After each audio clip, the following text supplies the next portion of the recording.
Hello and welcome to Channel's Book Club. I am Olakunle Kasumu.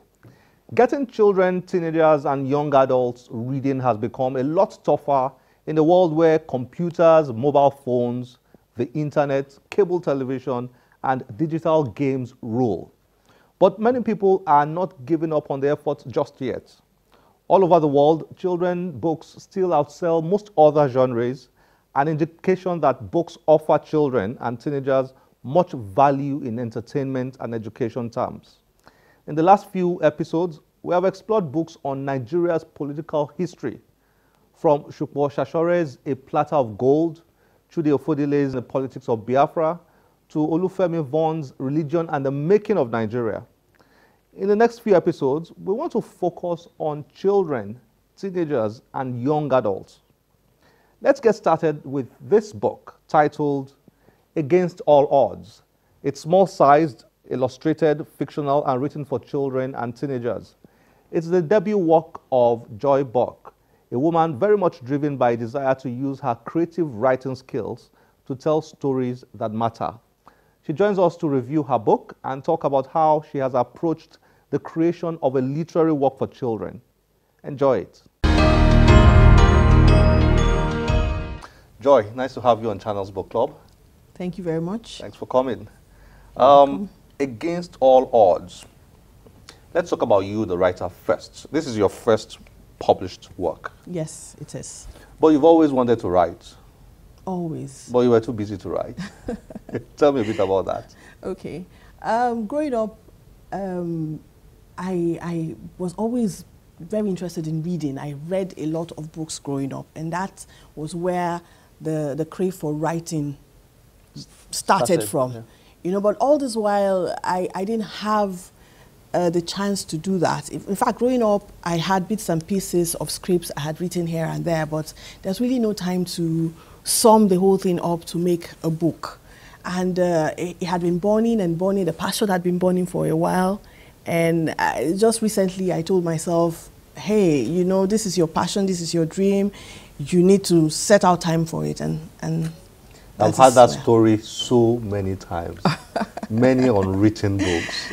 If we could dig out all the unwritten books out there, in fact, when the world would be a different place. When I published this book, I had a friend come to me and say, you know, you have inspired me to go back and dig up my own books. I have so many books also, so many scripts I've written, but you know, your story has inspired me to go back and How did you feel the first day? Maybe the printer or whoever gave you a copy of this and you held it in your hand. I busted out in tears. Honestly, it was awesome. It was like, God, is this me? Finally, you know. It was a very good feeling. It was a very good feeling. Incredible. I mean, like I said, so many people I meet, you know, always wanted to write for many years, but just never get around to doing it. I know. And so you had that dream and then you went for it. And here it is. It's a wonderful feeling. Okay, so Against All Odds, it's fiction.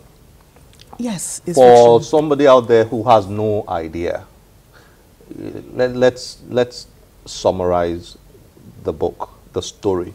Against All Odds is a family-centered book. It's just talking about, despite the challenges and obstacles one would face in life in attaining one's a goal or destiny, you know, as long as you're hardworking, as long as you're focused, and as long as you have the backing of God, you can achieve your goal against all odds. The story is actually talking about, centered on a family man who, due to his carelessness, lost his wife at childbirth, and his first son was privy to that carelessness, you know, and held it against the father, and held on and was not forgiving the father all through his life. And a few years after his mom died, the man had to marry again. And though he kicked against it and he did all he could to stop the marriage, the father still went ahead and got married, but he vowed to make life very unbearable for his father. And that is what he did. The father and the new wife. The father and the new wife and all their kids. So he made life really very unbearable for them. The father died along the way, and then he channeled all his attention to the wife and her children.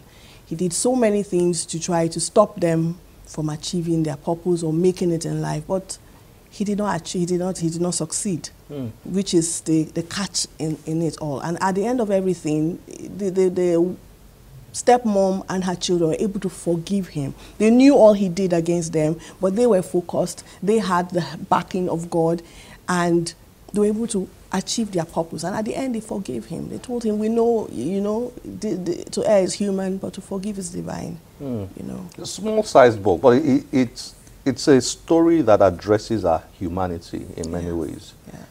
Things that we confront every day.